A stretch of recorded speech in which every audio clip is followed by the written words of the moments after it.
Attention at 9ಗೆ ಸ್ವಾಗತ. ನಾನು ಜಗದೀಶ್ ಕಾಶಂಪುರ್. ಮೊದಲಿಗೆ ಈ ಕ್ಷಣದ ಹೆಡ್ಲೈನ್ಸ್. 6ನೇ ದಿನಕ್ಕೆ ಕಾಲಿಟ್ಟ ಇಂಡಿಗೋ ಏರ್ಲೈನ್ಸ್ ಸಮಸ್ಯೆ. ಫ್ಲೈಟ್ ಡಿಲೇ ಕ್ಯಾನ್ಸಲ್ನಿಂದಾಗಿ ಪರದಾಡ್ತಾ ಇರುವಂತಹ ಪ್ರಯಾಣಿಕರು. ಕೆಂಪೇಗೌಡ ಏರ್ಪೋರ್ಟ್ನಲ್ಲಿ ಮುಂದುವರಿದ ಜನಾಕ್ರೋಶ.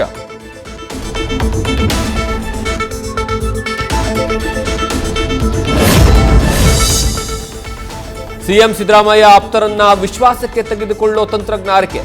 ಸದ್ದಿಲ್ಲದೆ ಕೆಲ ನಾಯಕರನ್ನ ಭೇಟಿ ಮಾಡಿ ಮಾತುಕತೆ. ಸಿದ್ದರಾಮಯ್ಯರನ್ನ ಬಿಟ್ಟು ಬನ್ನಿ ಅಂತ ಹೇಳಲ್ಲ, ನನ್ನ ಹೆಸರು ಸೂಚಿಸಿದ್ರೆ ವಿರೋಧ ಪಡಿಸಬೇಡಿ ಅಂತ ಮನವಿ.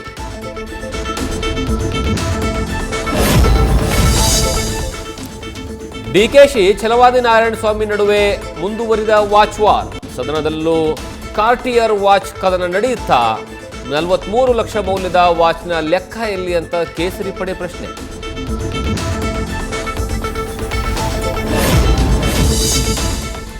ಪದೇ ಪದೇ ಬೆನ್ನು ನೋವು ಸಮಸ್ಯೆ ಅಂತ ಹೇಳುವ ಜೈಲು ಹಕ್ಕಿ ದರ್ಶನ್. ವೈದ್ಯರ ಪರಿಶೀಲನೆಯಲ್ಲಿ ಕಾಣಿಸುತ್ತಾ ಇಲ್ಲ ಬೆನ್ನು ನೋವು. ಸಿವಿ ರಾಮನ್ ವೈದ್ಯರ ತಂಡದ ಪರಿಶೀಲನಾ ವರದಿ ಜೈಲು ಅಧಿಕಾರಿಗಳಿಗೆ ಸಲ್ಲಿಕೆ. ಬೆನ್ನು ನೋವಿಲ್ಲ, ಫಿಸಿಯೋ ಕೂಡ ಬೇಕಿಲ್ಲ ಅಂತ ಹೇಳಿದ ಡಾಕ್ಟರ್ಸ್.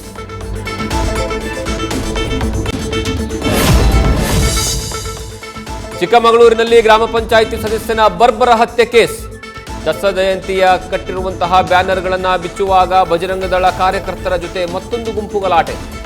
ಈ ವಿಚಾರಕ್ಕೆ ಕಾಂಗ್ರೆಸ್ನ ಗಣೇಶ್ ಕೊಲೆ ನಡೆದಿರುವಂತಹ ಶಂಕೆ.